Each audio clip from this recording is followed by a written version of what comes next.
Welcome! In this video I'm going to be taking a look at this Amazon Basics 12-sheet cross-cut paper and credit card home office shredder. So if you find this video helpful and you want to purchase one of these, I'll put a link to it in the description on Amazon, and if you use that link it helps me out a little bit and doesn't cost you anything extra.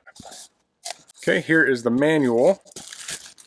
Has a little note here saying you may see paper shreds in there. That's nice so people don't think it's used. And there's a caution saying it's sharp. Here's a troubleshooting guide. So it gives some different tips if you have trouble. And here's the manual. So this is a 12-sheet cross-cut shredder. I tend to not put the max amount in each time. So here it says the waste bin will become full around 6 to 7 shredding passes of 12 sheets per pass. Empty the wastebasket when you see the shredded material fill the window to prevent paper jams. Never let the wastebasket become full. This will lead to shredded materials being pulled back into the shredder and cause jams. This says don't overexceed the count, so don't put more than 12 sheets in. And this says do not use a trash bag. This may seem obvious, but it says one folded sheet of paper equates to 2 sheets of paper. And I'm not going to go over every single thing in this manual, so you do want to read through it on your own. So the shred size is 3/16 by 1 9/16 inches or 5 by 40 millimeters. So this is a cross-cut shredder. It's going to make small pieces. The paper feed entry width is 8.7 inches. So it's just a little bit wider than a letter size sheet. This can do credit cards one at a time. The duty cycle is 7 minutes on, 30 minutes off. So a lot of the consumer paper shredders or the small office, home office ones are going to have a duty cycle. So they put a smaller motor in to save on cost probably, and it can only run for so long without getting too hot. So this will run for 7 minutes and then it needs 30 minutes to cool back off and then you can run it again. So if you have a lot of shredding you have to do, like you're kind of behind on your shredding, this might slow you down a bit because you can only run it at 7 minutes at a time. Now with day-to-day use, when you're just putting paper in randomly, this shouldn't be any problem whatsoever. So you want to put the shredder on the wastebasket. This talks about how to orient it. Here are the controls. You have a switch. It's kind of hard to see here, but here are the settings. The single line is auto on, so it will start shredding when you put paper into it. Then you have off, which turns it off. Reverse is to help with the paper jam, so that reverses the cutters. And then forward can also be used to help with paper jams. So in normal operation,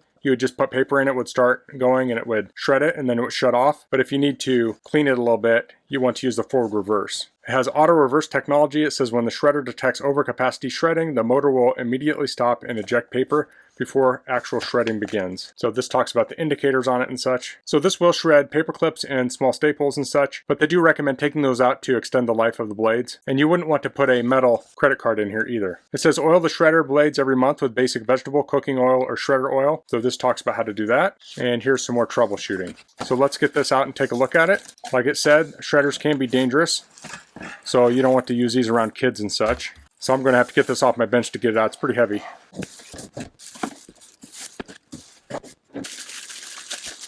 Here you can see the cutters on the bottom. There's going to be a little safety switch here, so this won't turn on unless you connect it to the wastebasket. So I'll set this on like this. There's little places here for your hands to reach in there to lift this up. Looks like you can also lift it here in the middle. I'll get this plugged in. So I'll turn this on. I'll turn it to forward.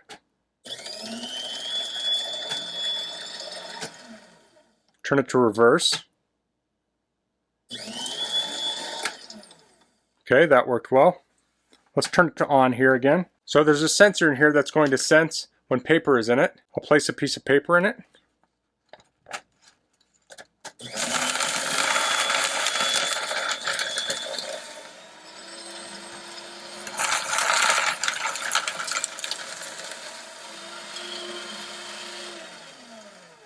So it's going to run for a few seconds after the paper goes through. So I can also do a credit card for privacy purposes. I'm covering this. I'll put that right in the middle. Shredded that up, no problem. Have a healthcare card. Shredded that up. So here I do have 12 pieces of paper. I don't know the bond rating, but we'll try it.